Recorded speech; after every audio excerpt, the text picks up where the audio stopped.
টিহুৰ এজন প্ৰাক্তন আছুকৰ্মীৰ জীৱনলৈ নামি আহিল কালধুমুহা।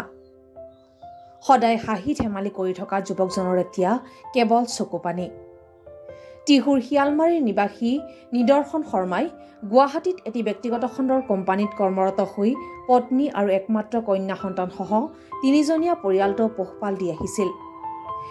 কিন্তু নিদৰ্শনে হঠাতে অসুস্থ অনুভৱ কৰাত গুৱাহাটীত প্ৰথমে চিকিৎসকক দেখুৱায়। গুৱাহাটীৰ চিকিৎসকৰ পৰামৰ্শ মতে নিদৰ্শনে চেন্নাইলৈ গৈ স্বাস্থ্য পৰীক্ষা কৰাত চিকিৎসকে তেওঁৰ দুটা কিডনী বিকল হোৱা বুলি জানিব দিয়ে। কোনোমতে চলি থকা নিদৰ্শন শৰ্মাৰ এতিয়া কিডনী সংৰোপণৰ ব্যয়বহুল চিকিৎসাৰ বাবে সামৰ্থ্য নাই। টিহুৰ শিয়ালমাৰীস্থিত ঘৰখনত এতিয়া ওচৰ চুবুৰীয়াই খবৰ ল'বলৈ আহি কিছু সহায় কৰে যদিও সেয়া পৰ্যাপ্ত নহয়। সেয়েহে নিদৰ্শনে চৰকাৰ, দল সংগঠন তথা ৰাইজৰ পৰা চিকিৎসাৰ বাবে সহায় বিচাৰিছে। কোনো লোকে যোগাযোগ কৰিব বিচাৰিলে 9706696500 নম্বৰত পৰিয়ালৰ সৈতে যোগাযোগ কৰিব পাৰিব। আনহাতে কোনো সদাশয় লোকে আৰ্থিকভাৱে সহায় কৰিব বিচাৰিলে নিদৰ্শন শৰ্মাৰ নামত এক্সিছ বেংকৰ হেঙেৰাবাৰী শাখাত থকা একাউণ্ট নম্বৰ 91801010433392 আৰু IFSC কোড UTIB 0003490 জমা দিবলৈ পৰিয়ালটোৱে অনুৰোধ জনাইছে।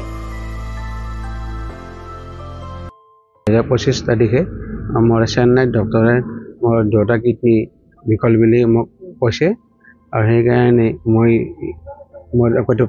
প্ৰাইভেট কোম্পানীত কাম কৰোঁ। গতিকে ইমান টকা মোৰ সমৰ্থন নাই। গতিকে ইয়াতে সমূহ ৰাইজক, দল সংগঠন আৰু অসম চৰকাৰক মই আহ্বান জনাওঁ যে মোৰ এই যিখিনি টকাৰ প্ৰয়োজন সকলো দল সংগঠনে মোক সহায় কৰি মোৰ জীৱনটো বচাই দিয়ে যেন। এইখিনি ৰাইজৰ ওচৰত আৰু মোৰ অসম চৰকাৰৰ আগত সৰল প্ৰাৰ্থনা আৰু এইখিনি মই কওঁ আৰু। প্ৰথমতে মই গুৱাহাটীত দেখাইছিলোঁ। গুৱাহাটীত দেখুৱাৰ পিছত যেতিয়া মোৰ ডক্টৰে কেটিনাইনটো বাঢ়ি থকা বুলি কৈছিল, তাৰপিছত মই উপযুক্ত চিকিৎসাৰ কাৰণে চেন্নাই গৈছিলোঁ। চেন্নাইত বায়পচি কৰাৰ পিছত ধৰাত পৰিলে যে মোৰ কিডনী দুটা বিকল হৈ পৰিছে। তাৰপিছত মোৰ এতিয়া মোৰ আৰ্থিক অৱস্থাত একদম শোচনীয় অৱস্থা, গতিকে নায়েই। গতিকে সমূহ ৰাইজক, দল সংগঠনক আহ্বান জনাইছোঁ যাতে মই এইখিনি সহায় কৰি মোক মোৰ জীৱনটো বচাই দিয়ে। সেইখিনি ৰাইজৰ আৰু অসম চৰকাৰক আবেদন জনাইছোঁ। মোৰ স্বামীৰ যিটো কিডনী বিকল হোৱা বুলি বেমাৰটো শুনিছোঁ, তেখেতৰ বৰ্তমান আমাৰতো কোনো আৰ্থিক অৱস্থা কোনো ভালেই নহয়। প্ৰাইভেট কোম্পানী, সাধাৰণ প্ৰাইভেট কোম্পানীত কাম কৰি আছে তেখেতে, কোনোমতে ঘৰখন চলাই আছে।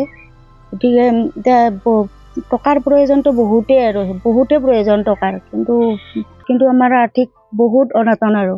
গতিকে মই অসম চৰকাৰ আৰু মোৰ ৰাইজক বা দল সংগঠন সকলোকে মই এইটোৱে আহ্বান কৰিছোঁ যে মানুহজনৰ যাতে যিখিনি টকাৰ প্ৰয়োজন সেইখিনি টকা যাতে মই পাওঁ আৰু মানুহজনক যাতে সুস্থভাৱে পাওঁ, সেইখিনিয়ে আৰু প্ৰাৰ্থনা আৰু অসম চৰকাৰৰ ওচৰত। মোৰ পৰিয়ালত মোৰ ছোৱালী এজনী আৰু তেখেত 3জনীয়া পৰিয়াল।